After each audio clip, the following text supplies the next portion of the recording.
तालिम एंड अध्या।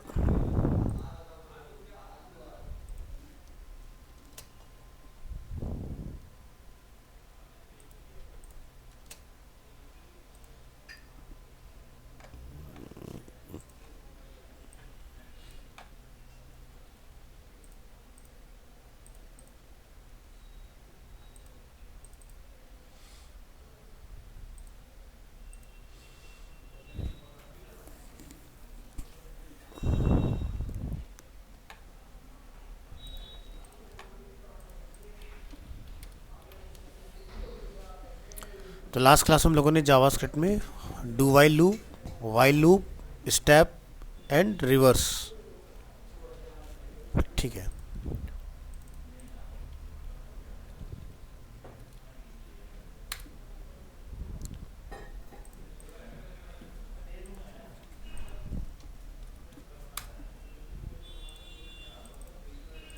Previous class से कोई एक फाइल ओपन करिए।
लक्ष्य कशिश।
सो हमारे जो स्टूडेंट्स हैं फिग्मा वाले, उनको हमने एक लिंक शेयर किया है, उसके थ्रू आप अपना नया ग्रुप ज्वाइन कर लो, सो दैट आपको लिंक जो है वन गो में रिसीव हो जाए, ठीक है।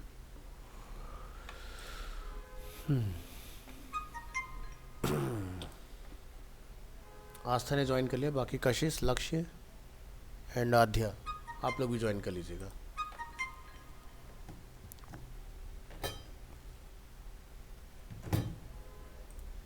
चलिए हम लोग स्टार्ट कर रहे हैं आज का अपना टॉपिक, फॉर लूप में आगे।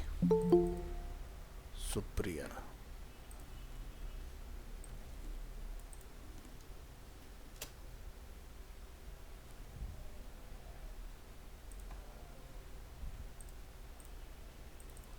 Save as,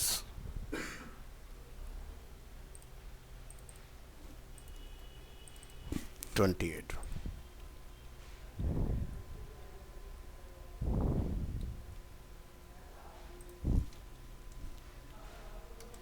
JavaScript loops.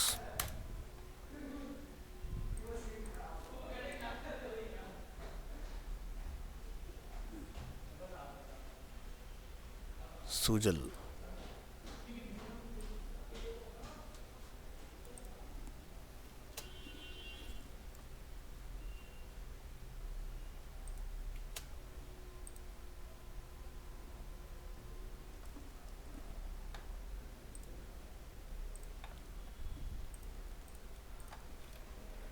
तो topic number 9, JavaScript for in loop, extension dot HTML।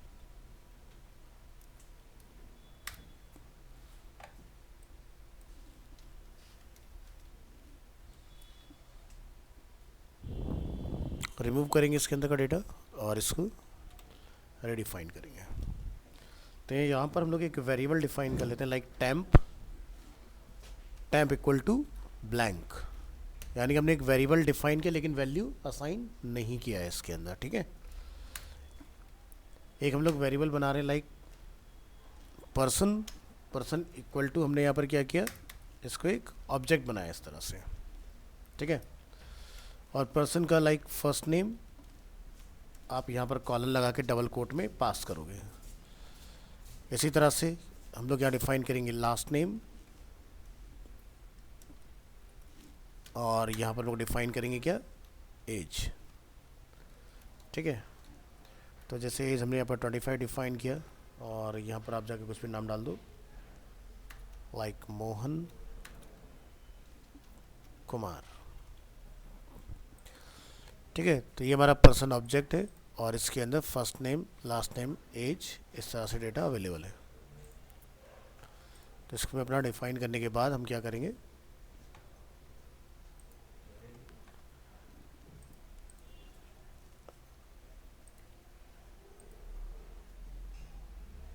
इसको हम लोग क्या करेंगे, यहाँ से एक फॉर लूप रन करेंगे। तो ये जो डेटा हम लोगों ने भी यहाँ डिफाइन किया हुआ है इसको हम बोलते हैं ऑब्जेक्ट। और जनरली जितना भी हम लोग डेटा वगैरह देखते हैं बड़ी बड़ी वेबसाइट्स के अंदर, जैसे एग्जांपल के तौर पर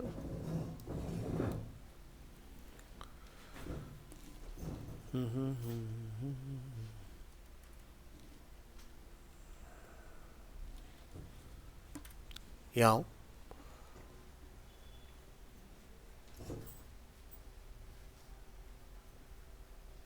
प्रेस करेंगे F12 और नेटवर्क में आके हम लोग यहाँ से करेंगे इस पेज को refresh.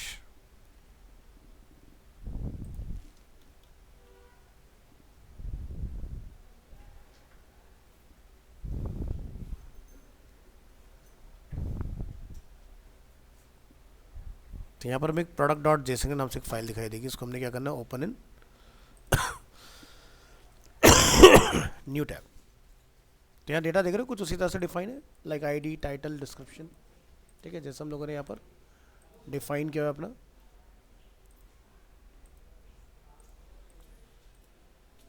Person equal to first name, last name and as.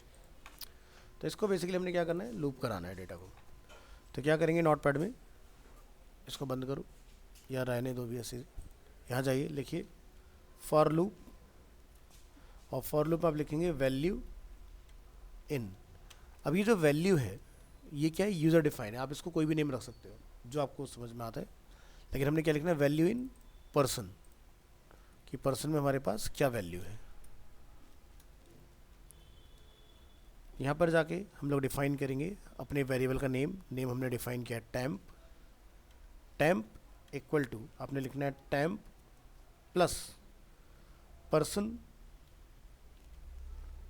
और पर्सन में हम लोग क्या कॉल करेंगे, वैल्यू, प्लस आप यहाँ पर BR लगाना चाहें या इनके बीच में आप स्पेस मेंटेन करना चाहें वो अपना डिफाइन करेंगे इस तरह से।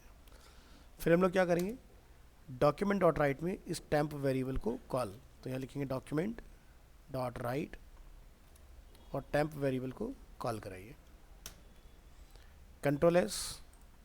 तो जितना भी डेटा हमारा इस पर्सन के अंदर कंटेन है वो हमारा क्या होना चाहिए, लूप होना चाहिए। यहाँ पर सेव करेंगे फाइल जावास्क्रिप्ट लूप, और ये हमारा जावास्क्रिप्ट में फॉर इन लूप। तो हमने 3 वैल्यू डिफाइन किए थे, Mohan, Kumar and age is 25। तो तीनों डेटा हमें यहाँ पर स्पेस के साथ डिस्प्ले हो रहे हैं, और अगर आप चाहें कि ये डेटा हमारा ब्रेक होकर न्यू लाइन में आ जाए तो यहाँ पर स्पेस की जगह पर क्या लिखेंगे हम लोग, BR। तो अपना डेटा इस तरह से वर्क करेगा। तो ये होता है हमारा फॉर इन। तो इसमें जितना लेंथ होगा, तो यहाँ पर आप देख रहे हो ना, तो हम लोग कोई इनिशलाइजेशन बता रहे हैं कि कहाँ से इनिशलाइज होगा, 0 से या 1 से, और कहाँ तक ये जाएगा, और क्या इसमें इंक्रीमेंट होगा या डिक्रीमेंट होगा। तो ये आपका बेनिफिट आता है आपका फॉर लूप में फॉर इन की हेल्प से। तो यानी कि इन मतलब कि पर्सन ऑब्जेक्ट में जितना भी डेटा है हम उसको बिना कोई लेंथ बताए गेट कर रहे हैं, ठीक है। तो जो वैल्यू हम लोगों ने यहाँ डिफाइन किया, इसको आप नेम कुछ और डिफाइन करके देखो, लाइक हमने इसको नेम दिया संता। यहाँ पर जाके इस वैल्यू को चेंज करा के देखो, Ctrl+S, और इसको आप यहाँ जाके रिफ्रेश कराओगे, काम कर रहे हैं। तो वो जो हम लोगों ने वैल्यू नेम डिफाइन किया है, ध्यान रखिएगा वो क्या है, यूज़र डिफाइन नेम। तो पर्सन से जब आप डेटा फैच कर रहे हो तो आपने कोई भी एक न्यू नेम उसको ऑफर करना है। वो न्यू नेम कुछ भी हो सकता है, चाहे वो X लिख लो, Y लिख लो, चॉइस इज योर कि हमने क्या रखना है। तो हम इसको वापस से मीनिंगफुल बना रहे हैं वैल्यू। तो हमने टेम्प वेरिएबल यहाँ पर क्यों डिफाइन किया है, क्योंकि टेम्प के अंदर हम लोग बेसिकली डेटा यहाँ पर जो लूप करा रहे हैं उसको स्टोर करा रहे हैं। अब ज़रूरी नहीं कि आप यहाँ पर टेम्प से काम चलाएं, आप डायरेक्ट यहाँ पर क्या लिख सकते हो, डॉक्यूमेंट डॉट राइट, तब भी हमारा आउटकम सेम ही आने वाला है। इसके अंदर कुछ भी रख सकते हो। Variable name always user defined होता है, प्री डिफाइंड नहीं होता। वेरिएबल की जो वैल्यू होती है वो यूज़र डिफाइंड और प्री डिफाइंड सिनेरियो बेस्ड हो सकती है। डायरेक्ट क्या, वो तो मैंने बोल ही दिया कि हम लोग वो डायरेक्ट कर ही सकते हैं, ज़रूरी नहीं है।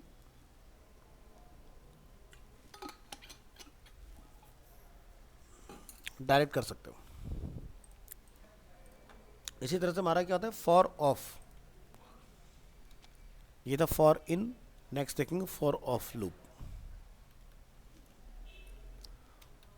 Extension dot HTML, for of loop.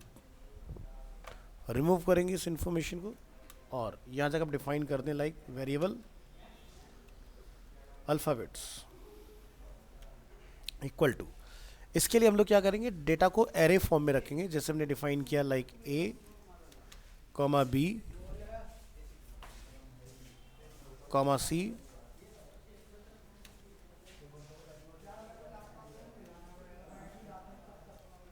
ठीक है। इस तरह से आप इसको डिफाइन करो।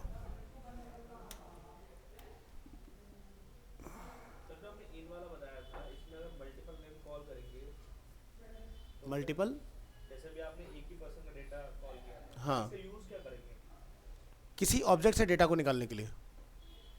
मतलब जो हमने पर्सन जो बनाया था, पर्सन क्या है, पर्सन इज अ ऑब्जेक्ट, ठीक है। तो ऑब्जेक्ट की मल्टीपल प्रॉपर्टीज हो सकती हैं, जैसे कि first name, middle name, last name. तो वो डेटा हम लोग वहाँ पर अभी एक साथ हम दो ऑब्जेक्ट की कॉल कर सकते हैं। हाँ करा सकते हो, दो ऑब्जेक्ट की भी उसके अंदर, तो दोनों के भी हम लोग लूप चला सकते हैं। जैसे एग्जांपल के तौर पर उसको हम लोग बोलते हैं मल्टी डायमेंशनल। जैसे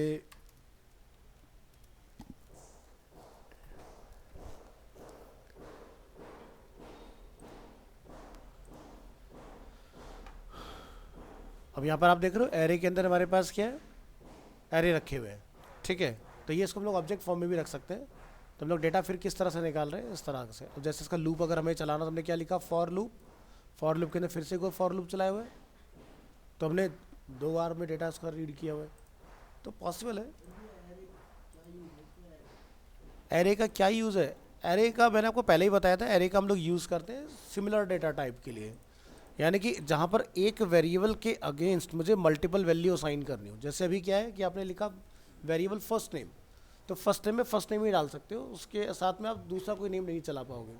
बट अगर एरे मेरे पास है फर्स्ट नेम फॉर एग्जांपल, तो मैं फर्स्ट नेम के अगेंस्ट मल्टीपल पर्सन के फर्स्ट नेम कंटेन कर सकता हूँ। ये फ़ायदा होता है एरे का। जैसे मैंने यहाँ पर क्या लिखा है, एरे एग्जाम्पल के लिए अल्फ़ाबेट्स, तो अल्फ़ाबेट में ABCDE मैंने डिफाइन कर दिया ना। अब यह क्या हुआ, एरे की वजह से पॉसिबल। नहीं तो क्या होगा, आप A = A डिफाइन करोगे, B = B डिफाइन करोगे। तो इतने सारी लाइन ऑफ कोड बढ़ाने की जगह पर हम लोग क्या यूज़ करते हैं, एरे का यूज़ करते हैं। सिमिलर डेटा टाइप ध्यान रखना। जैसे वैसे हम लोग मिक्सिंग भी करा सकते हैं, बट एरे का जो सबसे बेहतरीन यूज़ होता है वो होता है सिमिलर डेटा टाइप। यानी कि अगर नंबर है तो नंबर्स, अगर टेक्स्ट है तो टेक्स्ट आपने उसमें कंटेन कराना है।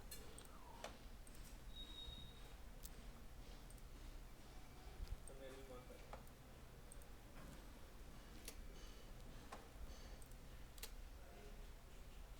बस विवेक रह गया, बाकी सबका हो गया।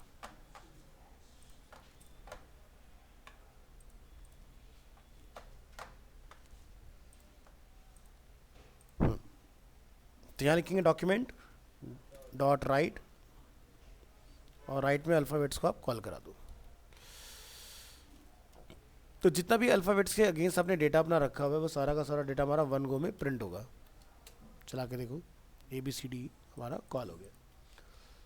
अब हमने इसको क्या करना है, लूप चलाना है। हम लिखेंगे फॉर, और यहाँ पे क्या लिखेंगे, पहले हम लिखा था वैल्यू इन, अब हम लोग क्या लिखेंगे, वैल्यू ऑफ अल्फ़ाबेट्स।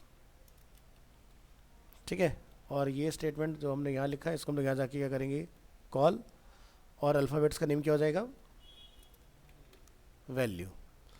तो अलग अलग लाइन में लेके आना चाह रहे हो, या कॉमा लगा के लिखना चाह रहे हो, या फिर आप ब्रेक करना चाह रहे हो, चॉइस इज़ योर। उस तरह से अपना जाके डेटा डिफाइन करो, और इसको हम लोग रीलोड करेंगे तो ये हमारा डायरेक्ट लूप इस तरह से काम कर जाएगा। तो क्लास ऑब्जेक्ट अगर हम लोग बनाते हैं जो करली ब्रेसेस वाला होता है, that is a class object. तो क्लास ऑब्जेक्ट में हम लोग चलाते हैं फॉर इन। एरे ऑब्जेक्ट जब हम लोग बनाते हैं हम लोग चलाते हैं फॉर ऑफ। ठीक है,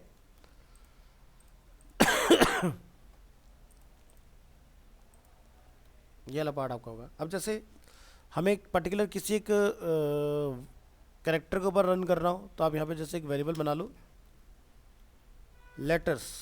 लेटर्स इक्वल टू हमने यहाँ पर जाकर डिफाइन किया अरीना एनिमेशन, एंटर करेंगे, और यहाँ पर जाके लिखेंगे फॉर, और यहाँ जाके हम लोग लिखेंगे क्या, वेरिएबल नेम तो ऑलवेज यूजर डिफाइन होता है। ठीक है, कुछ भी रख सकते हो। तो वैल्यू ऑफ हम लोग क्या डिफाइन करेंगे, लेटर्स, और यहाँ पर आपने जाके डॉक्यूमेंट डॉट राइट को रन करना है, और यहाँ जाके हम लोग अगेन रखेंगे वैल्यू, और इस फाइल को हम लोग यहाँ जाके करेंगे रन। तो दिखाई दे रहा है, जो अरीना एनिमेशन हमारा एक साथ लिखा था वो सब क्या हो गया, ब्रेक हो गया, अलग अलग लाइन में हमारा डिस्प्ले हो रहा है।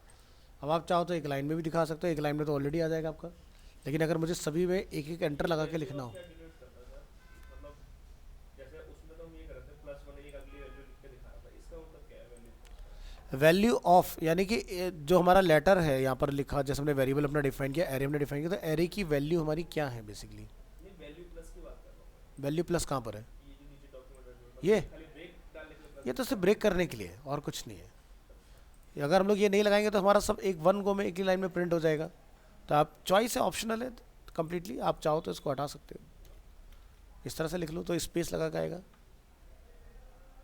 ठीक है, अगर आपको स्पेस नहीं चाहिए तो आप स्पेस भी हटा दो, डायरेक्ट आपका जैसे वेरिएबल लिखा था तो वैसे के वैसे प्रिंट हो जाएगा। लेकिन अगर आपने डायरेक्ट ये प्रिंट करना ही है तो फिर आपको वैल्यू, ये वैल्यू ऑफ कराने की ज़रूरत नहीं है। हम चाह रहे हैं कि हमारा जो उसके अंदर वैल्यू स्टोर हमने कर रखा वो ब्रेक होकर न्यू लाइन में आए, तो इसलिए हमने यहाँ पर BR इसका यूज़ किया है। अदरवाइज़ तो ये एज इट इज़ ऐसे कैसे प्रिंट हो जाएगा। तो इसके लिए मुझे इतनी मेहनत करने की ज़रूरत नहीं, क्योंकि इससे तो उल्टा कोड लेंदी हो रहा है। ये तो अगर मैं डायरेक्ट ऐसे भी अगर यहाँ रख दूँ और इसका नेम में लिख दूँ लेटर्स, तो सेम ही काम करेगा ना। बट जो मैं यहाँ पर इस आउटपुट ले रहा हूँ इसकी हेल्प से, ये काम नहीं होगा। तो ये सब ब्रेक करके लगाने क्या, देखो लेटर में यहाँ पर आप BR इसलिए नहीं लगा सकते क्योंकि लेटर में इक्वल टू क्या है, हमारी वैल्यू वन गो में असाइन है। तो आप अगर इस लेटर वेरिएबल को अगर जब फैच करोगे तो उसमें BR कैसे लगाओगे, तो फिर तो मुझे किसी लूप में ले जाके इसको ब्रेक करना होगा ना। तो या तो फिर इसका सीधा सा तरीका ये है कि आप लेटर वेरिएबल ही ना बनाओ, आप सीधे यहाँ जाके लिखेंगे A, फिर आप यहाँ लिखेंगे BR, फिर लिखेंगे आप R, फिर BR, फिर E, फिर BR। अब बताओ क्या अच्छा लग रहा है, ये वाला या ये वाला। हाँ ठीक है, अब आप इसको चलाओगे यहाँ पर तो आपको जितना पार्ट मैंने लिखा ARE उतना पार्ट आपको ब्रेक होकर यहाँ पर दिखाई देगा। तो अब मुझे ना तो इस वेरिएबल की ज़रूरत है इस एग्जाम्पल के लिए, ये काम मैं डायरेक्ट भी कर सकता हूँ ना। ये देखो नीचे आपका रिजल्ट यहाँ पर आ रहा है ARE, लेकिन कर तो लोगे, इम्पॉसिबल कुछ नहीं है, लेकिन लिखना कितना पड़ रहा है ये देख रहे हो। मुझे हर लेटर मैनुअली जाके BR लगाना पड़ रहा है, तो सही प्रैक्टिस नहीं है।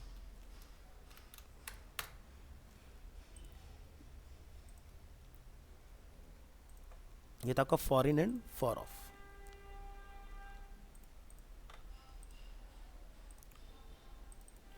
Loops, operator loop, operators,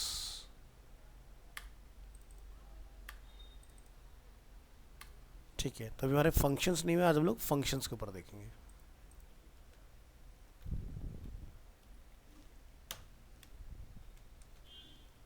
JavaScript functions,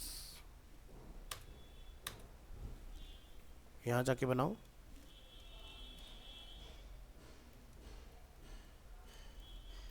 JavaScript function extension dot HTML। सो फंक्शंस क्या होते हैं? फंक्शंस जो होता है बेसिकली आपका आप कोड को अपने अंदर ब्लॉक रखता है जब तक आप उस फंक्शन को कहीं पर ट्रिगर नहीं कराते हो। जैसे मेरे पास एक फंक्शन अवेलेबल है जिसका हमने नेम रखा है कैलकुलेट। अब इसमें आप क्या करना चाहते हो वो आप जाके यहाँ पर डिफाइन कर दोगे। जैसे हमने लिखा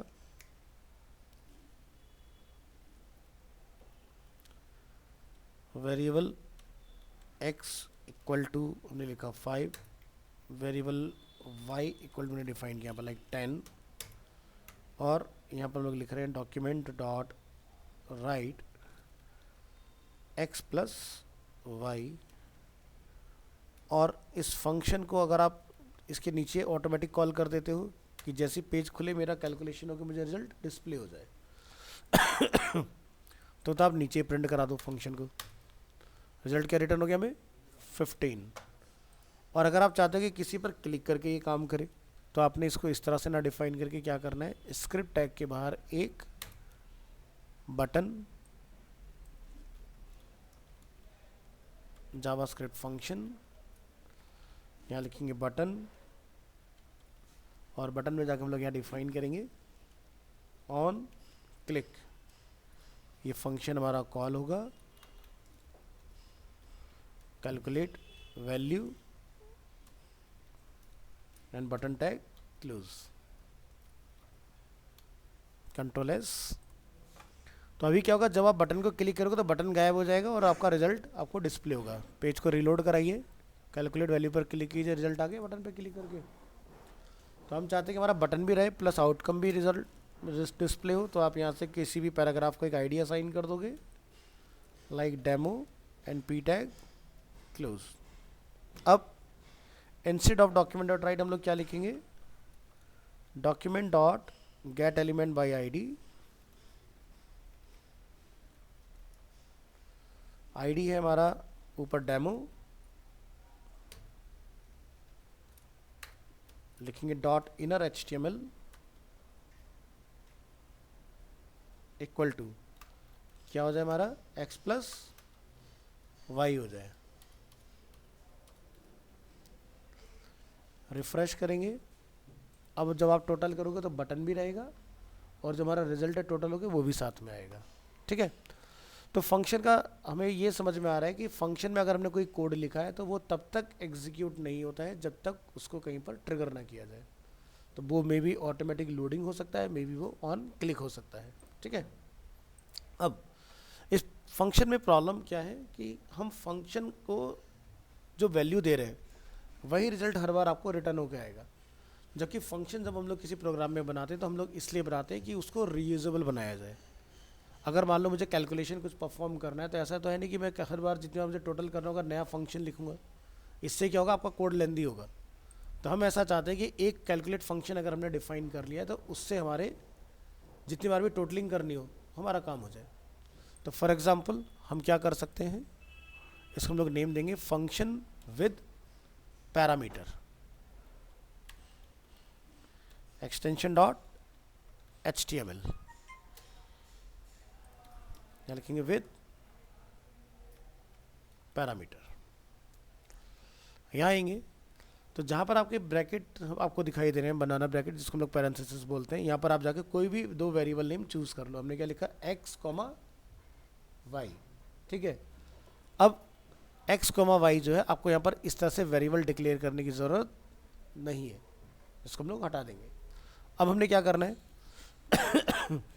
यहाँ पर इस इंस्टेड ऑफ दिस हम यहाँ पर लिखेंगे जो भी आप चीज़ें यहाँ पर कराना चाह रहे हो, क्या हो जाए, x प्लस वाई टोटल हो जाए, ठीक है।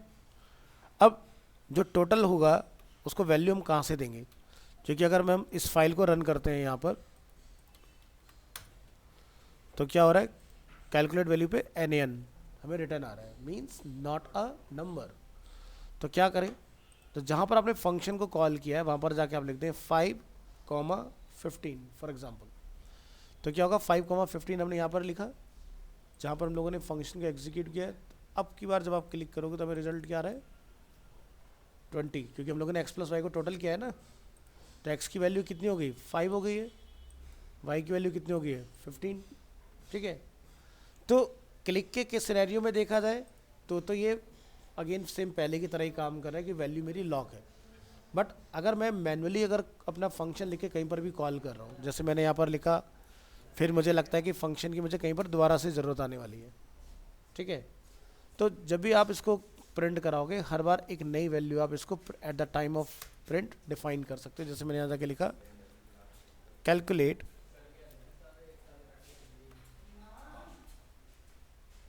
और यहाँ पर हमने इसको एक वैल्यू दे दिया इसके अंदर, लाइक 2,2, ये हमने यहाँ पर डिफाइन किया। तो जब आप 2,2 को चेक करोगे तो हमें क्या रिटर्न आ रहा है, 4। और अगर हम लोग क्लिप वाले पर देख रहे हैं तो क्या दिखा रहा है, 20, ठीक है। मैंने इसको फिर से प्रिंट किया यहाँ पर इस तरह से, यहाँ पर जाकर हमने लिखा 4,2, रिफ्रेश करेंगे, वैल्यू क्या आ रहा है यहाँ पर, 6। हेलो, तो हमें क्या हुआ, 4 + 2 का रिजल्ट कितना रिटर्न हुआ है, 6। क्योंकि हमें ये पता है कि जावास्क्रिप्ट जो है वो लाइन बाय लाइन कोड को एग्जीक्यूट करता है। तो उसने पहली लाइन को जब पढ़ा था तो उसने हमें 2 + 2 4 रिटर्न किया, लेकिन अब वो उसको रीड ना करके क्या रिटर्न कर रहा है हमें, 4 + 2। तो हम चाहते हैं कि जितनी बार भी हम लोग कैलकुलेट फंक्शन को लिखे उतनी बार हमें डिफरेंट रिजल्ट डिस्प्ले हो। तो हम लोग ऐसे सिनेरियो में क्या करते हैं, यहाँ पर हम लोग रिटर्न का यूज़ करते हैं, ठीक है। तो मुझे यहाँ पर क्या लिखना है, रिटर्न में जाके क्या लिखा, x प्लस वाई, ठीक है, ये हमने डिफाइन किया। तो रिटर्न जो है वो ऑटोमेटिकली कभी प्रिंट नहीं होता, आपको क्या करना पड़ेगा, आपको क्या लिखना पड़ेगा, डॉक्यूमेंट डॉट राइट, और कैलकुलेट फंक्शन को आप इस तरह से कॉल कराओगे। हमने यहाँ पर फिर लिखा इसको, यहाँ पर क्या, क्लोज, और हम चाहते हैं उसके बाद हमारा रिजल्ट न्यू लाइन में आए। हमने क्या लिखा यहाँ पर, BR। फिर से हमने इसको प्रिंट करा, हमने यहाँ पर वैल्यू 10 कर दिया, यहाँ पर हमने 20 कर दिया फॉर एग्जांपल। तो चारों में डिफरेंट वैल्यू है। सेव करके ये चेक करके देखते हैं कि हमें 4 डिफरेंट टोटल रिसीव हो रहे हैं कि नहीं हो रहे हैं, काम कर रहा है। तो ये होता है फंक्शन को रीयूज करने का तरीका, कि हमने एक बार सेट कर दिया कि हमारे जो 2 पैरामीटर हैं वो क्या होंगे, टोटल होंगे। तो कैलकुलेट जब वो हो तो हमें सबकी, जितनी बार हम लोग प्रोग्राम में कैलकुलेशन की ज़रूरत आए उतनी बार मेरा हर बार वो फंक्शन एक डिफरेंट रिजल्ट मुझे रिटर्न कर दे उसके अंदर। तो हमने यहाँ पर क्या लिखा, रिटर्न x और y क्या होंगे, प्लस, बस जितनी बार आप प्रिंट कराओगे हर बार एक नई वैल्यू के साथ आप उसको देते जाइए, हर बार आपको नया आउटपुट वो डिस्प्ले कराते जाइए। या जब यहाँ से फंक्शन को डेटा ही नहीं भेजोगे वापस तो कैसे वर्क करेगा। रिटर्न का काम क्या है कि यहाँ से हमें क्या रिजल्ट रिटर्न करना है, x और y को, ठीक है। तो ये रिटर्न फंक्शन क्या कर रहा है, x प्लस वाई को टोटल करके आपको दे रहा है इस कैलकुलेट के अंदर। तो यहाँ पर जो भी आप वैल्यू दोगे वो उसका काम है उसको टोटल करना, ठीक है। तो रिटर्न में ज़रूरी नहीं हम लोग टोटल करें, हम लोग मल्टीप्लाई, डिवीजन, सब्ट्रैक्शन कुछ भी करा सकते हैं।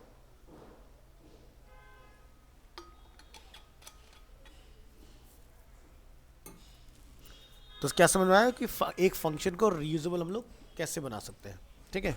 ये इसका बेसिकली आपको बेनिफिट आता है। तो ऐसे हम लोग यहाँ से अलर्ट पे भी अगर चाहें तो अपना रिजल्ट वगैरह जो है वो डिस्प्ले करवा सकते हैं। तो मान लो एक हमने फंक्शन बनाया अपना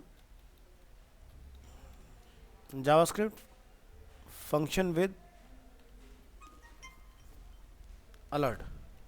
सर हाँ जी, सर बटन पे जो 5 और 15 वैल्यू दिया है सर, वो डिस्प्ले कहाँ पे होगी? बटन पे तुमने 5 और 15 वैल्यू दी है, अभी डिस्प्ले नहीं होगी क्योंकि मैंने इस वाले प्रोग्राम में लॉजिक बदल दिया ना, तो ये आपका काम नहीं करेगा। ठीक है, सर फिर यहाँ से हम डिलीट भी कर सकते हैं? क्या इसको हाँ हटा दो, कोई सर ये हम दिक्कत नहीं है। डिलीट। ये तो हटा दो, कोई दिक्कत नहीं है इसकी भी कोई ज़रूरत नहीं है अभी, क्योंकि हम लोग डायरेक्ट डॉक्यूमेंट डॉट राइट पे चला रहे हैं। हाँ, अगर आप document dot get element by I D पर चला रहे हो, ठीक है, तो आप आईडी को रख सकते हो। वो पुरानी फाइल सेव एज की थी ना, इसलिए रह गया वाला। Okay sir, okay. हाँ,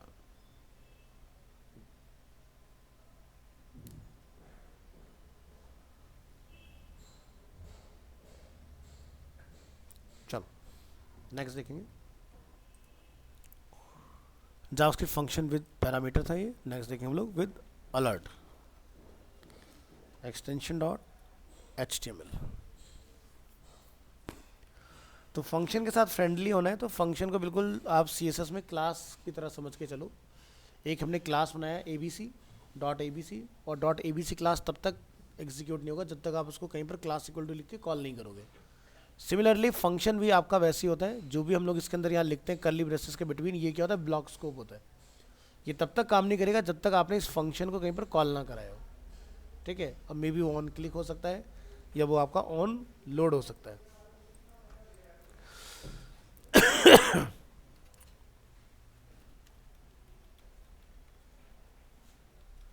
हमने एक फंक्शन बनाया मैसेज, और उसके अंदर हमने एक पैरामीटर सेट किया वैल्यू।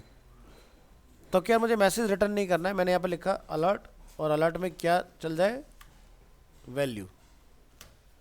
ठीक है, अब मान लो मेरे पास यहाँ पर 2 बटन है। हमने लिखा input type button value is good morning and on click. मैं एक फंक्शन से ही गुड मॉर्निंग और गुड आफ्टरनून दोनों के रिटर्न निकालूंगा। कैसे, यहाँ जाएंगे, लिखेंगे ऑन क्लिक, और अपने फंक्शन को हम लोग क्या करेंगे, यहाँ पर कॉल करा देंगे। इसकी हमें कोई ज़रूरत नहीं, इसको डिलीट कर दो। दूसरा हमने एक फंक्शन बनाया, इसको हमने यहाँ पर वैल्यू दिया गुड आफ्टरनून। तो हम चाहते हैं कि हमारा ये मैसेज हमें रिटर्न हो, तो हम लोग क्या लिखेंगे, सिंगल कोट में गुड मॉर्निंग,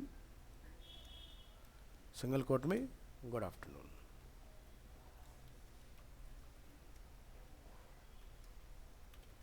सिंगल कोट में क्यों लिखा है, क्योंकि डबल कोट में ऑलरेडी मेरा मैसेज फंक्शन जो है वो कॉल हो रहा है। ये हमने लिखा इन मॉर्निंग, इन आफ्टरनून,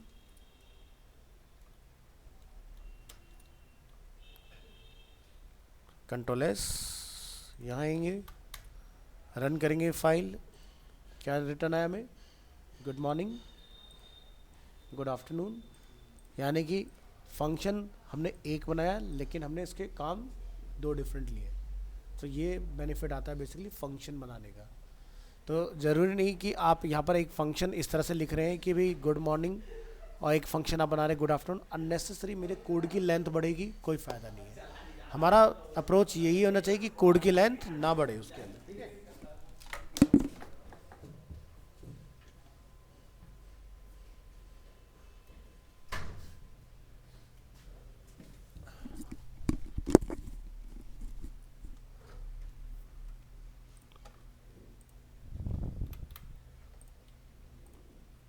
तो फंक्शन में कोई कन्फ्यूज़न है तो पूछिए।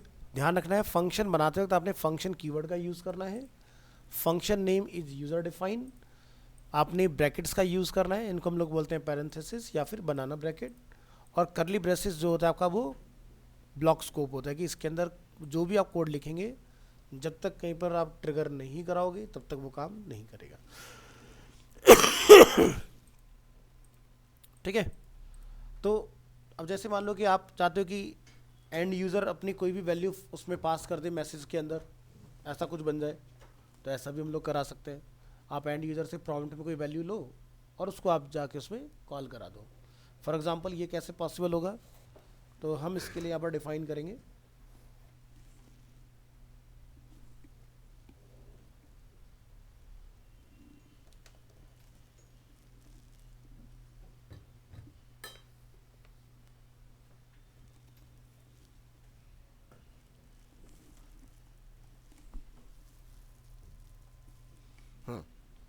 सेव एज करेंगे file. Number 4 JavaScript function with alert with prompt, ठीक है, .html विद प्रॉम्प्ट। तो इसके लिए हम लोग यहाँ पर जाकर डिफाइन करेंगे फंक्शन मैसेज वैल्यू। अलर्ट में हम लोग वैल्यू को जैसे प्रिंट करा रहे हैं, हमने यहाँ पर लिखा एक variable x equal to prompt enter your message. अब वैल्यू की जगह कौन ले लेगा, x, ठीक है। और यहाँ पर हमने कुछ भी डिफाइन करने की ज़रूरत नहीं है, यहाँ भी हमें कुछ लिखने की ज़रूरत नहीं है। कंट्रोल एस करेंगे और यहाँ पर हम लोग जाते हैं, रिफ़्रेश करेंगे। इन मॉर्निंग पे जब हम लोग क्लिक करेंगे तो अभी जैसे हमारे यहाँ पर गुड मॉर्निंग है, नई वाली फाइल ओपन कर लो विद प्रॉम्प्ट, तो मेरे सामने एक मैसेज आया, मैंने यहाँ पर जाकर लिखा गुड मॉर्निंग, तो क्या रिटर्न बन गया। इसी तरह से यहाँ पर जाकर क्लिक करोगे, मैंने लिखा यहाँ पर hello instead of good afternoon, तो आपको रिटर्न में क्या आएगा, हेलो आएगा, ठीक है। तो आप ऐसे एंड यूज़र से इनपुट लेके भी कोई भी अपना अलर्ट में मैसेज डिस्प्ले करा सकते हो, ठीक है, कि यूज़र ने क्या एंटर किया।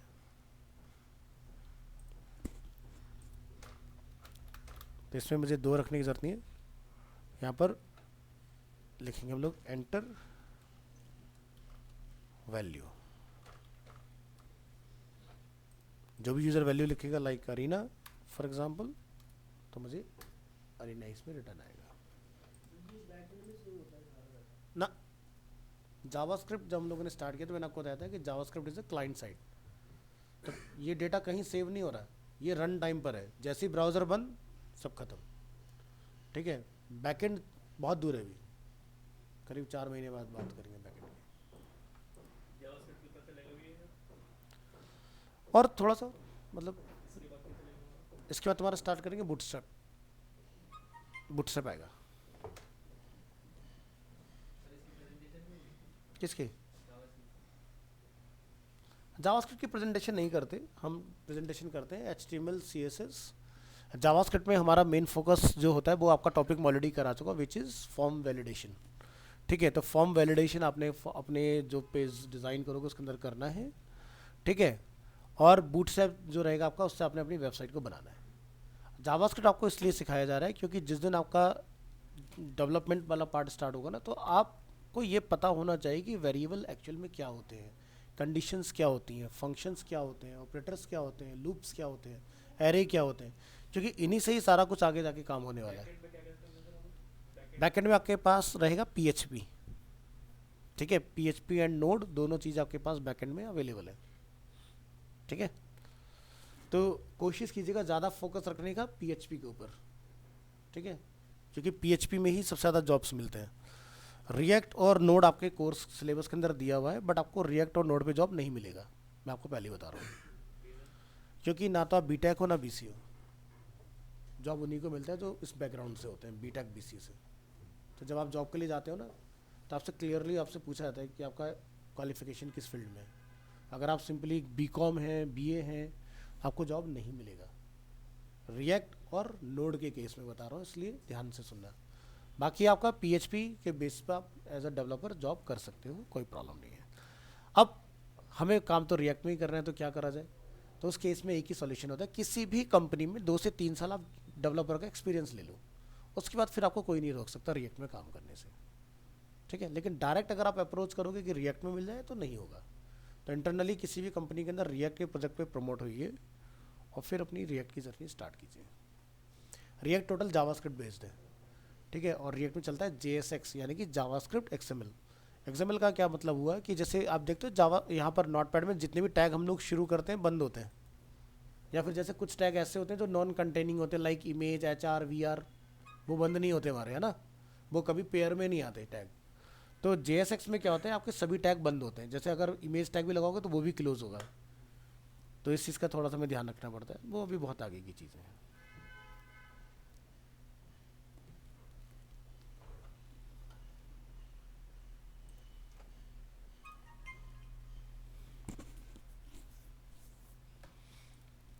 नेक्स्ट,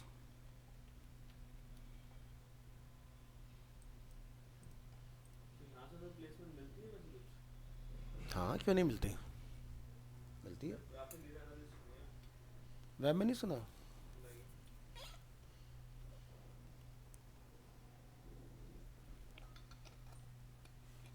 वेब में भी होती हैं। अभी हमारा एक बैच अब कंप्लीट हो रहा है, मॉर्निंग में जो तुमसे पहले लेते ना क्लास, तो उनका मेरे ख्याल से 1-2 महीने का और रह गया, तो उनका फिर प्लेसमेंट का प्रोसेस स्टार्ट होगा। एक्चुअली पता है क्या प्रॉब्लम कहाँ है, कि प्लेसमेंट अगर वेब में अगर आपको ऐसा लग रहा है कि कम है, तो उसके पीछे एक रीज़न सबसे बड़ा ये है कि जब हमारा जावास्क्रिप्ट स्टार्ट होता है ना, तो हम लोग साइड होना स्टार्ट हो जाते हैं।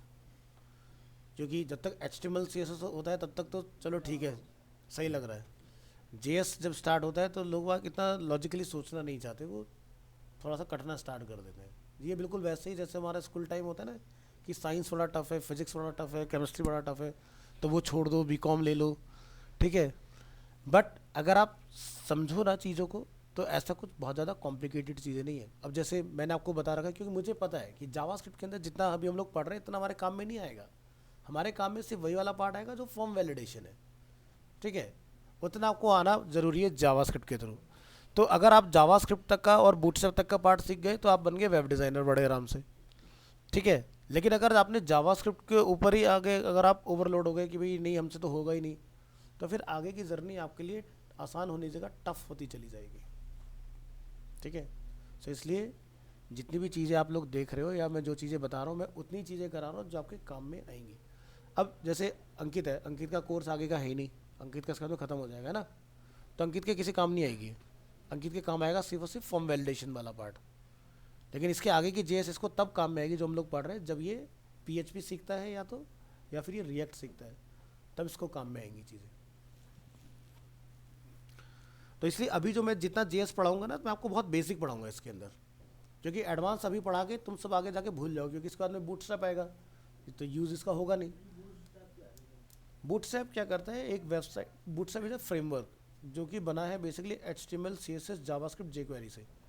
तो ये क्या करता है, आपकी वेबसाइट को मतलब राइट लेस डू मोर के ऊपर लेके जाता है, यानी कि आपने कम लिखना है और आपका काम हो जाएगा, ठीक है। बहुत ज़्यादा बूटस्ट्रैप में हमें कोड नहीं करना पड़ता है, जैसे आपको क्लास बनाने की ज़रूरत नहीं है, सारी लाइब्रेरी आपकी पहले से सेट है कि अगर आपने नैप बार बनाना है तो नैप बार का आपने लिखा और नैप बार आ गया आपका इस तरह से। अगर आपने कहीं पर ऑफ कैनवस बनाना है ऑफ कैनवस बन जाएगा। आपने ज़्यादा कुछ करना नहीं है, बस कलर चेंज करना है, इमेज डालना है, टेक्स्ट बदलना है, दैट्स इट, इतना काम करना होता है हमें। तो बूटस्ट्रैप जब आप करोगे तो रेस्पॉन्सिव, जैसे हम लोगों ने मीडिया क्वेरी मैनुअली लिखना सीखा था ना, वो सब लिखने की ज़रूरत नहीं पड़ती, फिर हमें सारा कुछ ऑटोमेटिक हो जाता है। तो आपको जो मैंने HTML की CSS जो सिखाई थी, HTML CSS ना, वो ऑलरेडी मैंने आपको बूटस्ट्रैप के पॉइंट ऑफ व्यू से पहले ही सिखा दिया। जिस दिन आपका बूटस्ट्रैप स्टार्ट होगा तो आपको कनेक्ट होने में बूटस्ट्रैप से प्रॉब्लम नहीं आएगी। जैसे कंटेनर फ्लूइड आपको पता है क्या होता है, कंटेनर आपको पता है क्या होता है, तो आप डे 1 पे समझ जाओगे कि बूटस्ट्रैप को चलाना कितना आसान है, क्योंकि उसकी ट्रेनिंग उसी हिसाब से पहले ही हो गई है आपकी। ये बस एक दो क्लास आपको बस रिवीजन में जाएंगी, उसके बाद में फटाफट से काम हो जाएगा। तो 1 महीने में बूटस्ट्रैप बड़े आराम से हम लोग सीख जाते हैं, जिसमें हम लोग पूरा ई-कॉमर्स डिज़ाइन करना से समझ जाते हैं कैसे एक ई-कॉमर्स का फ्रंट एंड डिज़ाइन होता है बेसिकली।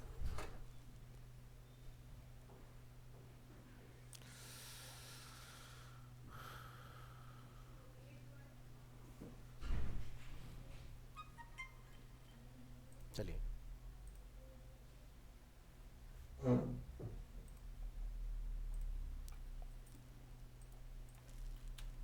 नेक्स्ट हमारा जावास्क्रिप्ट।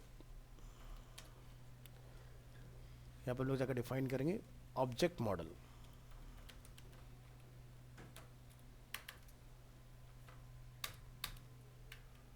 इसमें आपका आएगा JavaScript window.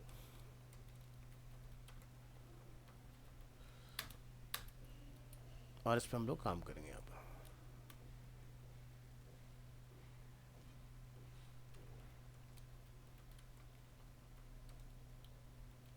Extension dot HTML।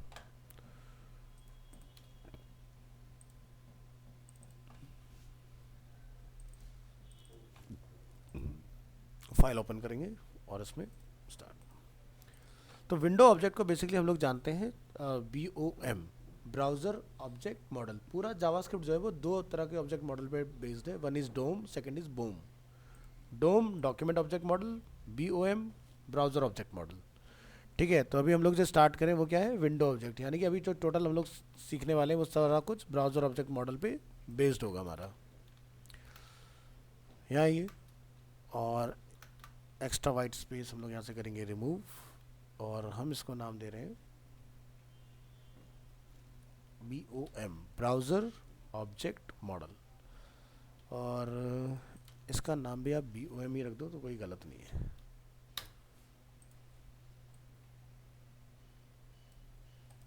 इस तरह से। तो जैसे आप लोग लिखते हैं ना अलर्ट, और अलर्ट में आप लिख देते हो यहाँ पर जाकर लाइक हेलो,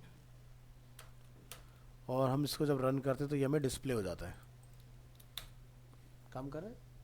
तो जो अलर्ट होता है ना, ये क्या होता है, विंडो ऑब्जेक्ट का ही पार्ट है। अगर हम लोग अलर्ट डायरेक्ट लिखें वो भी एक्सेप्टेबल है, और अगर मैं इसको लिख दूं इस तरह से विंडो डॉट अलर्ट, ये भी एक्सेप्टेबल है, काम करेगा आपका ये।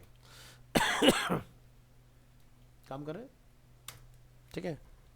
और हमने एक लिखा यहाँ पर, इसी को कॉपी करके इसके जस्ट बाद में without window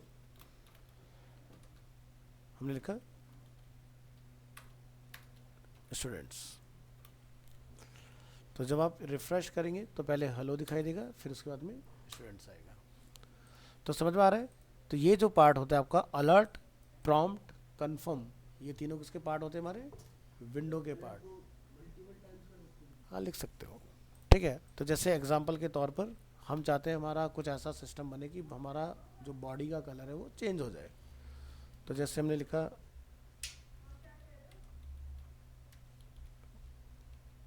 change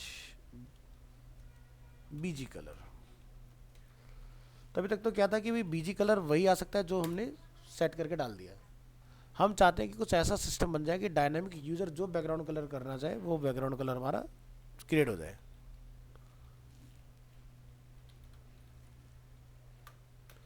change BG colour. हमने यहाँ पर जाके एक बनाया button, input type button, on click.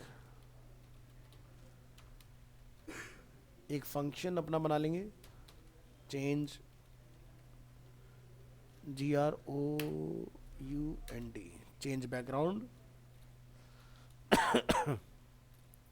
ये हमने डिफाइन कर लिया इस तरह से। एंड वैल्यू,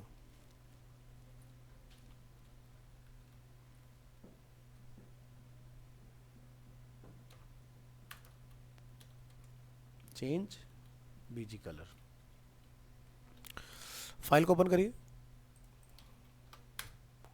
तो जब हम लोग इसको क्लिक करें तो हमारे सामने कुछ ऑप्शन इस तरह का अवेलेबल हो जाए कि जहाँ पर यूज़र अपने इनपुट को डाल पाए।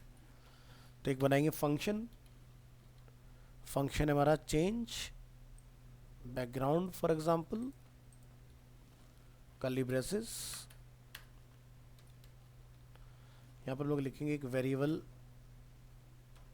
x equal to prompt. Prompt में हम लोग यूज़र से उसका फेवरेट कलर इनपुट करवाएंगे। एंटर योर कलर नेम और कोड। और यहाँ पर लोग इसको डिफाइन कर देंगे। अब इससे बेनिफिट क्या होगा कि जब आप ट्रिगर करोगे यहाँ पर चेंज BG कलर, तो ये मुझसे कलर पूछेगा। लाइक हमने लिखा है इसमें पिंक। अब पिंक की जो वैल्यू है वो किस वेरिएबल के पास है, एक्स के पास है। हम यहाँ पर दूसरा एक और बनाते हैं variable y. Y equal to में डिफाइन किया कन्फर्म। हमने कन्फर्म में यूज़र से क्वेश्चन किया are you sure.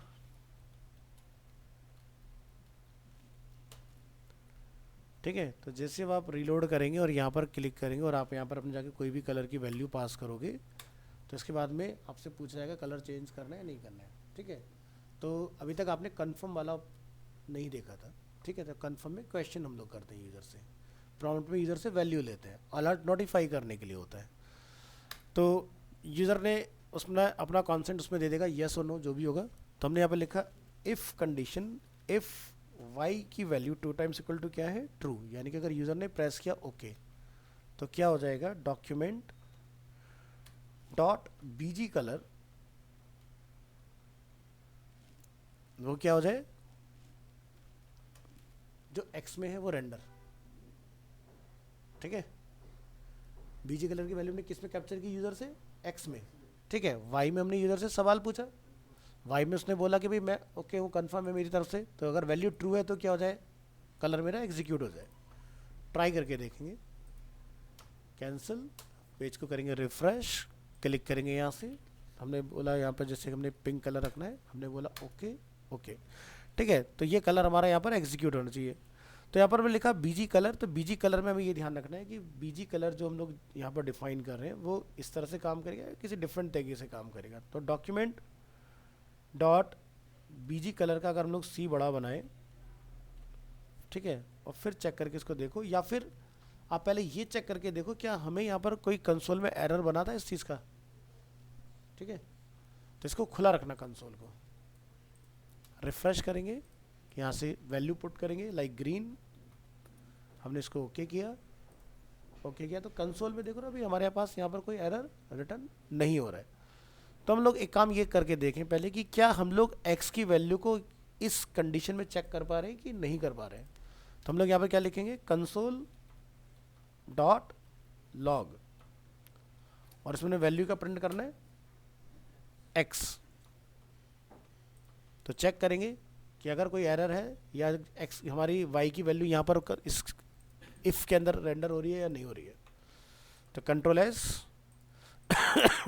Refresh, console अपना ओपन रख लेंगे साइड में, इधर लिखेंगे ऐसे कोई भी कलर डालो लाइक रेड, ओके। तो आप यहाँ देख रहे हो रेड मुझे रिटर्न आ रहा है, यानी कि मेरा डेटा तो पहुँच रहा है इफ़ के अंदर। तो हमें कहीं ना कहीं बीजी कलर जो हमने लिखा है उसमें कहीं प्रॉब्लम है।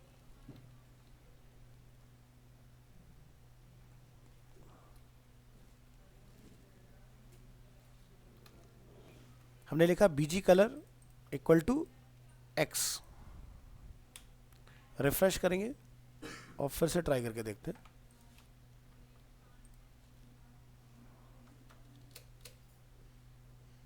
और इसको चेक करो यहाँ पर F12, तो यहाँ पर हमें देखो रिटर्न आया change background is not a function. तो फंक्शन तो ये नहीं है, यानी कि ये आपका नॉर्मल ही जाएगा। और इसका सी जो है आप बड़ा बना के रखिए और इसको फिर से टेस्ट करके देखो।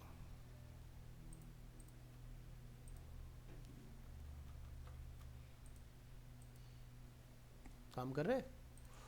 तो यहाँ से अब मैं जैसे कोई रेड कलर डाल के देखता हूँ, ठीक है, या जो भी आपने कलर ट्राई करना लाइक जैसे कि पिंक, तो कलर हमारे रेंडर हो रहे हैं। ठीक है, लेकिन अगर यूज़र कैंसिल कर दे, ठीक है, तो जैसे हम लोग यहाँ पर जाते हैं, हमने लिखा भाई हमें ग्रीन कलर रिक्वायर्ड है, हमने यहाँ से तो बोला ओके, लेकिन यहाँ जाकर हमने क्या कर दिया, कैंसिल। ठीक है, तो मैं एल्स और इसके लिए डिफाइन करूँगा यहाँ पर। तो हमने लिखा एल्स, एल्स में क्या होगा, डॉक्यूमेंट डॉट जो बीजी कलर होगा वो हमारा डिफ़ॉल्ट रह जाए। ठीक है, जरा चेक करके देखते हैं क्या बन रहा है। Refresh, click, pink, okay okay, green, okay, cancel. ठीक है, अब हमारा इफ़ और एल्स दोनों इसके ऊपर हमने सेट करा दिया इस तरह से अपने। तो ये तो हो गया कि यूज़र से हमने इनपुट लिया और उसका फेवरेट कलर हमने इसमें रेंडर करा दिया। लेकिन जैसे कि मैंने आपको बताया कि JS क्या है, क्लाइंट साइड, यानी कि जावास्क्रिप्ट के रेस्पॉन्स आपके सेव नहीं होते हैं। जब इफ़ फॉल्स हो जाए तब एल्स चला देते हैं हम लोग, ठीक है। तो जैसे मुझे अगर ये चेक करना है कि भाई यूज़र ने क्या प्रेस किया, तो मैं यहाँ पर एक अलर्ट ट्रिगर करा देता हूँ, यू प्रेस्ड ओके, एंड यहाँ हम लोग डिफाइन करें यू प्रेस कैंसिल। चेक करेंगे इसको, क्लिक हेयर, ग्रीन, क्या लिखा है, यू प्रेस्ड ओके। और अगर हम लोग यहाँ पे लिखते हैं लाइक पिंक, मैंने यहाँ से कमांड दिया कलर पिंक होना चाहिए, लेकिन यहाँ पर आके मेरा माइंड चेंज हो गया, तो क्या लिखा रहा है, यू प्रेस्ड। तो ये कैसे पॉसिबल हो रहा है, एल्स के, ठीक है, कि यूज़र क्या प्रेस कर रहा है वहाँ पर। तो कंडीशन जब मेरी वाई की ट्रू हो रही है तो यानी कि यहाँ क्या हुआ, ओके हुआ, तभी तो कंडीशन ट्रू हुआ, और यहाँ पर हमारा क्या हो गया ऑटोमेटिकली, फिर उस केस में कैंसिल। तो ऐसा कोई काम करेगा। तो जो जावास्क्रिप्ट का मेजर हमारा यूज़ आता है ना, वो आता है डोम मैनिपुलेशन, यानी कि डॉक्यूमेंट ऑब्जेक्ट मॉडल जो होता है ना हमारा, उसको हम लोग बेसिकली जेएस से क्या करते हैं, चेंज करते हैं। जैसे मान लो कि एग्जांपल के लिए हमने फॉर्म वैलिडेशन ट्राई किया था कि भाई एक यूज़र ने अगर कोई वैल्यू लिखा लेकिन वैल्यू इनवैलिड है, तो फील्ड का कलर क्या हो गया, रेड हो गया। तो ये क्या हुआ, डोम मैनिपुलेशन, यानी कि आपने डोम को चेंज कर दिया बेस्ड ऑन एरर या बेस्ड ऑन यूज़र इनपुट, कि भाई यूज़र ने क्या दिया, क्या उसका आउटकम क्या निकल के आएगा।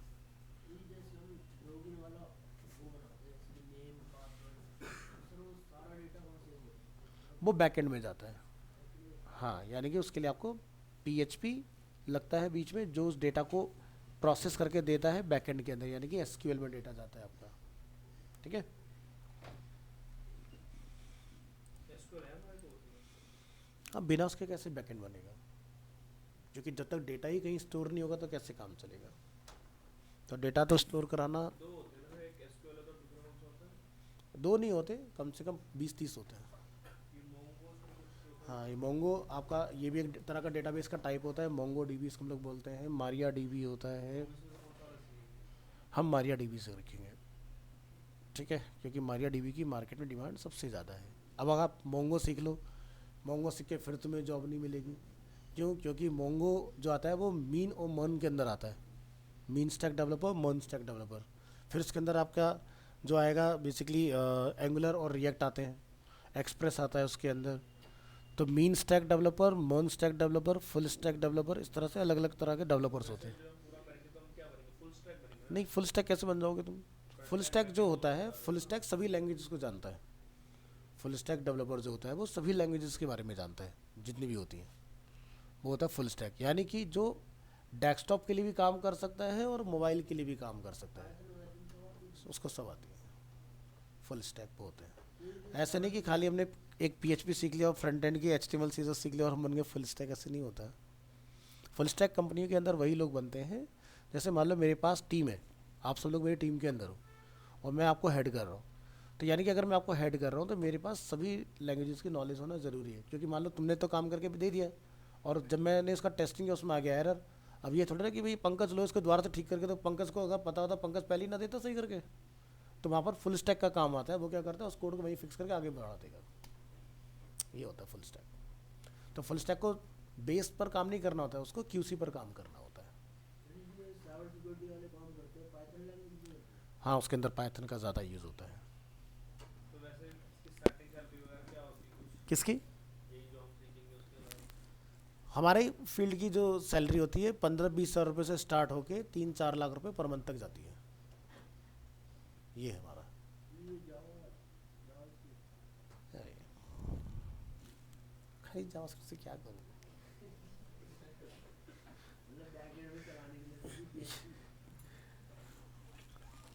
भाई देखो, मैंने बहुत पहले एक चीज़ कही थी, अगर हम वेब ग्राफिक डिज़ाइनिंग की जॉब के लिए जा रहे हैं तो हमने अगेन वो गलती कर दी जो दुनिया का हर व्यक्ति गलती कर रहा है, समझ गए।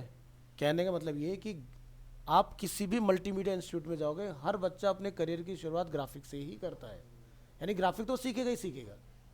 अब जैसे तुम वेब के अंदर हो, जैसे तुमने क्या चूज़ किया, वेबसाइट डिज़ाइनिंग, तो वेब डिज़ाइनर तो हर बच्चा सीख रहा है ना यहाँ पर, तो तुमने नया क्या सीखा। अगर तुम डेवलपमेंट सीखते तो तुम्हारे लिए फ़ायदा होता, क्योंकि तुम अगेन उस कंपटीशन में कूद गए जहाँ पर हर बंदा वेब डिज़ाइनर है। तो हमेशा आउट ऑफ द बॉक्स चीज़ें होनी चाहिए, कुछ नया, ठीक है। वो नहीं कि जैसे 3D के अंदर बच्चे क्या करते हैं, जब इस तरह की चीज़ें बनाने तो बड़े खुश होते हैं कि भाई हमने बॉटल बनाना सीख लिया, कार मॉडलिंग सीख ली। कुछ नहीं मिलेगा, वही 15-20 हज़ार रुपये होगा क्या, क्योंकि हर व्यक्ति जब 3D सीखेगा तो मॉडलिंग तो सीखेगा ही सीखेगा।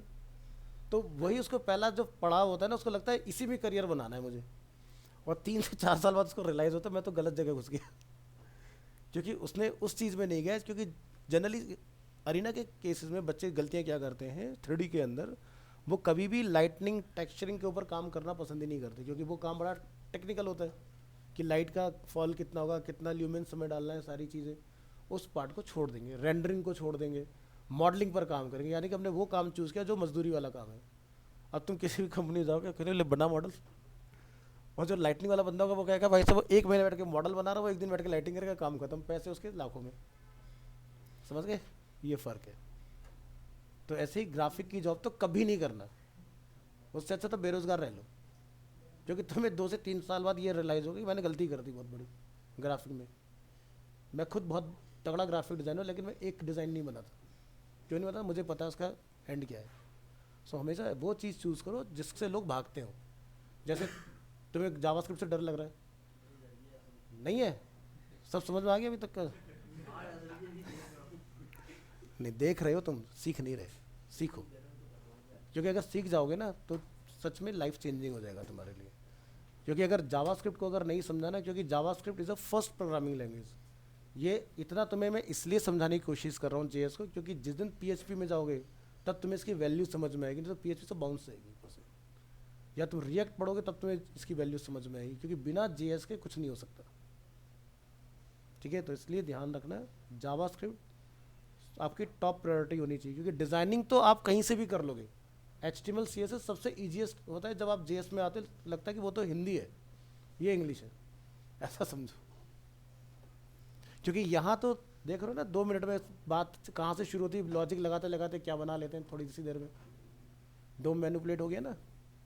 तो यहाँ तो जो सोचोगे वो बन जाएगा, यहाँ कुछ इम्पॉसिबल नहीं है, बस लगाने वाला बंदा होना चाहिए, लॉजिक कुछ भी बना सकते हो।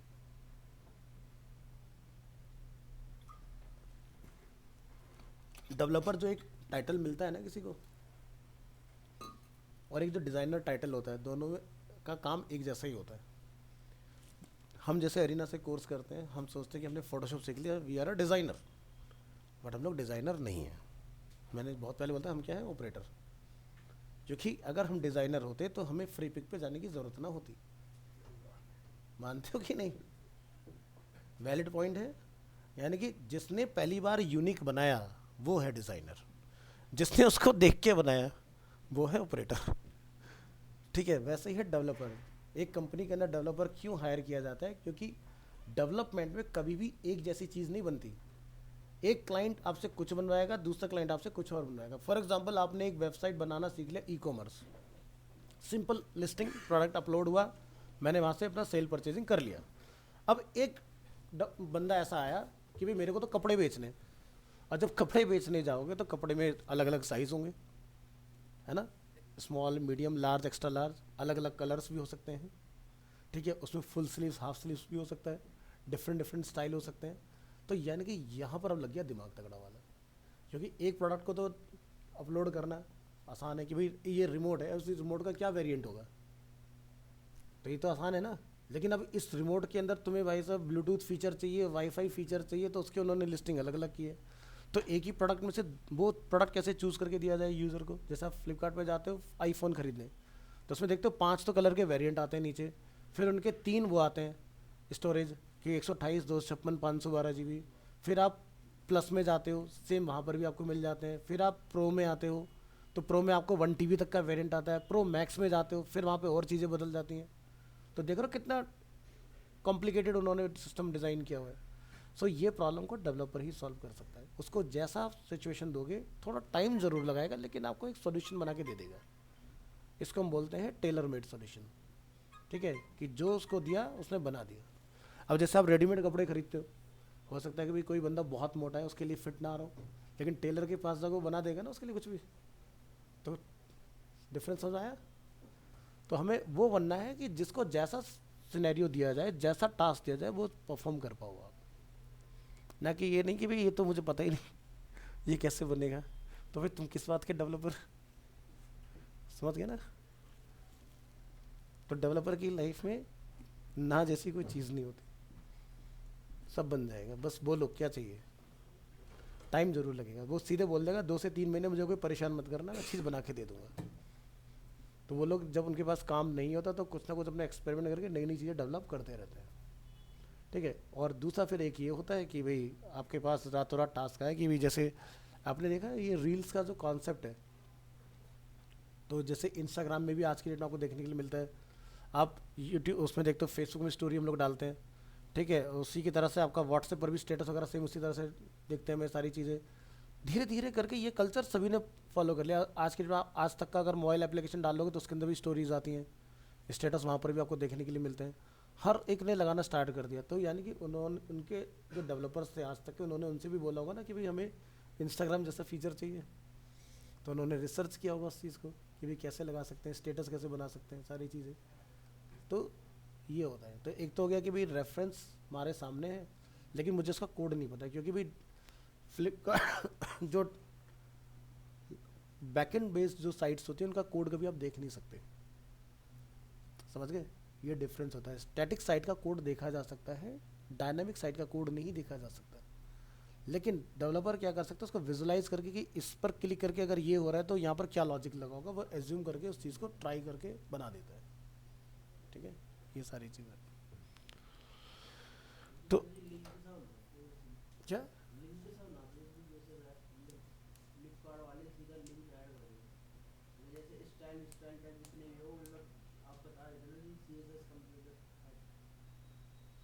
वो अलग चीज़ है, वो अलग चीज़ है।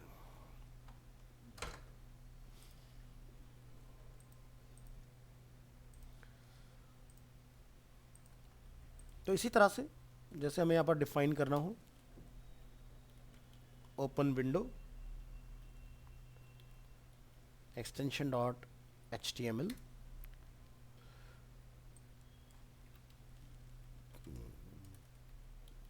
अच्छा इसमें हम लोग नेम और कोड दोनों चला सकते हैं। अगर आप कोई कलर कोड डालेंगे तो वो भी आपका एग्जीक्यूटेबल है।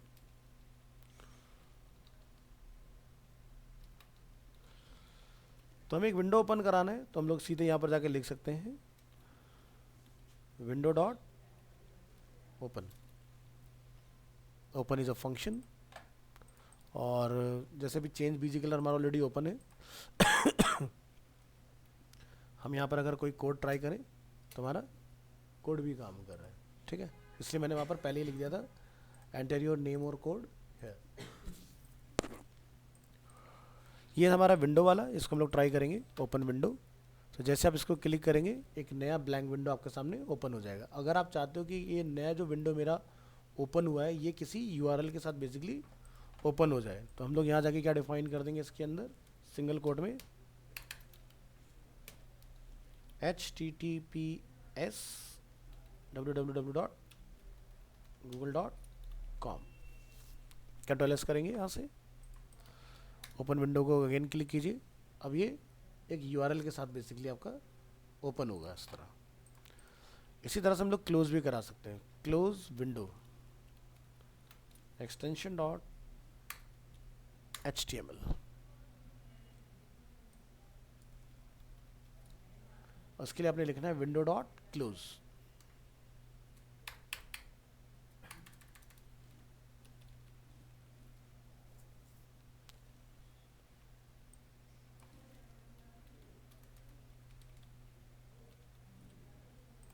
कंट्रोल एस,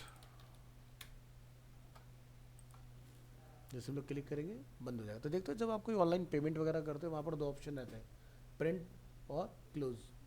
तो आप क्लोज करते हो वो विंडो आपका पर्टिकुलर बंद हो जाता है। तो वो इस तरह से बेसिकली आपका क्लोज मेथड वहाँ पे लगा होगा।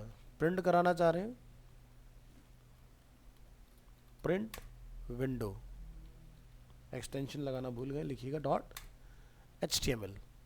तो इसके लिए हम लोग डिफाइन करते हैं ओनली विंडो डॉट प्रिंट।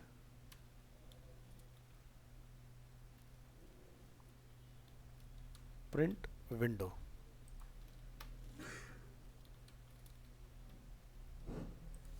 तो इसके लिए अननेसेसरी में कोई फंक्शन बनाने की ज़रूरत नहीं है, कोड आपका बढ़ेगा, ये आपका डायरेक्ट ही काम करेंगी ये चीज़ें।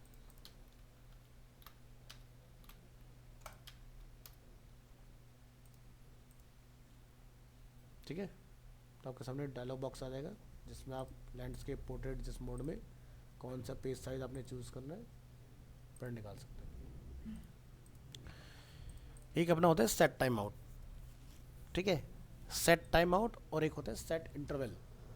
दोनों में क्या फ़र्क होता है कि भाई मैंने एक पर्टिकुलर फंक्शन के लिए लिख दिया कि इतनी देर के बाद ये टाइम आउट हो जाए, ठीक है, तो वो इतनी देर के बाद बंद हो जाएगा। एक होता है इंटरवल। इंटरवल क्या होता है, आपने लिख दिया लाइक कोई मेरा फंक्शन हर 1 मिनट के बाद कुछ टास्क परफॉर्म करे, तो वो हो गया इंटरवल। ठीक है, तो सेट टाइम आउट कैसे काम करता है, उसके लिए हम लोग क्या करेंगे, यहाँ पर फाइल को सेव एज लिखेंगे, set time out extension dot HTML।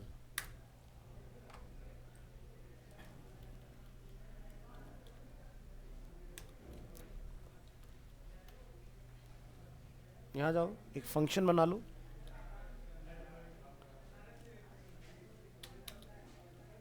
Like message, और इसको हम लोग अलर्ट करना चाह रहे हैं, हेलो स्टूडेंट्स, सॉरी।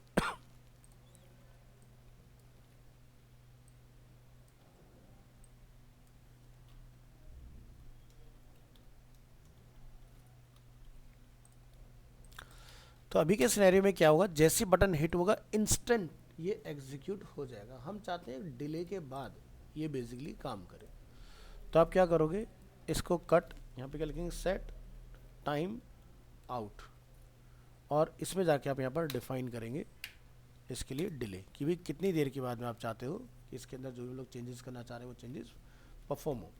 हमने लिखा यहाँ पर एक फंक्शन, और फंक्शन हमने यहाँ से किया क्लोज, और यहाँ जाकर हमने डिफाइन किया अपना अलर्ट, ठीक है, और यहाँ पर जाकर हमने लिख दिया लाइक 3000। 3000 का मतलब 1 सेकंड में 1000 मिली सेकेंड्स होते हैं, तो यानी कि 3000 मतलब 3 सेकेंड्स, ठीक है, और उसके बाद में हम इसको यहाँ पर क्लोज कर दे रहे हैं।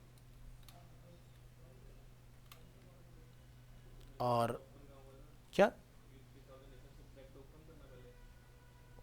ये फंक्शन है हमारा, ये यहाँ बंद हुआ, ठीक है, इसके आगे हमने अपना टाइम आउट लगाया, टाइम आउट का ब्रैकेट हमारा यहाँ स्टार्ट हो, यहाँ क्लोज हुआ, और ये कर्ली ब्रेस हमारा यहाँ बंद हो रहा है। आप चाहो तो नीचे बंद कर लो, यहाँ कोई दिक्कत नहीं है।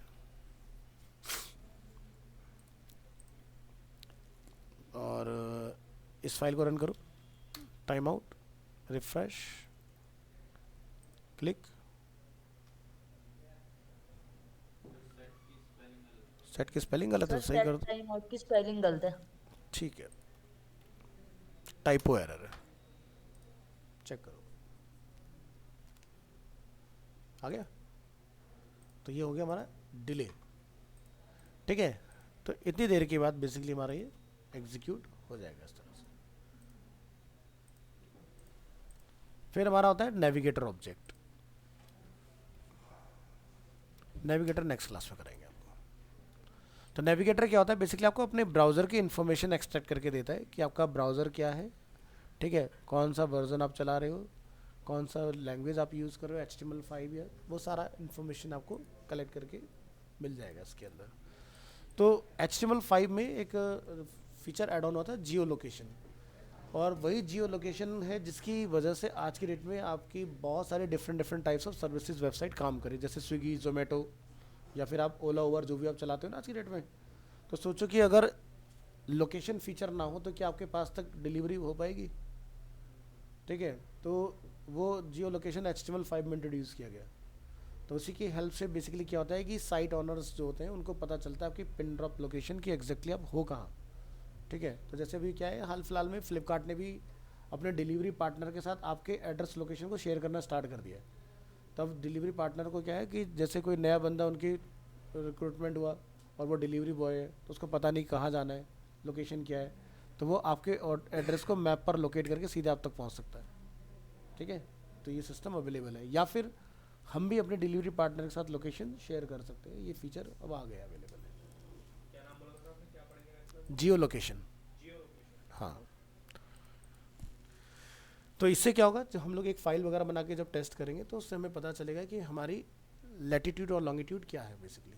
तो लैटिट्यूड और लॉन्गिट्यूड जो होते हैं बेसिकली तीन चीज़ें होती हैं, लैटिट्यूड, लॉन्गिट्यूड, ऑल्टीट्यूड। तो जब हम लोग हाइट पर होते हैं तो काम करता है ऑल्टीट्यूड। जनरली आपने देखा होगा, जैसे आप कोई फ्लाइट वगैरह देखते हो उसमें ALT मीटर लगा होता है कि आप किस ऑल्टीट्यूड पर फ्लाई कर रहे हो, ठीक है।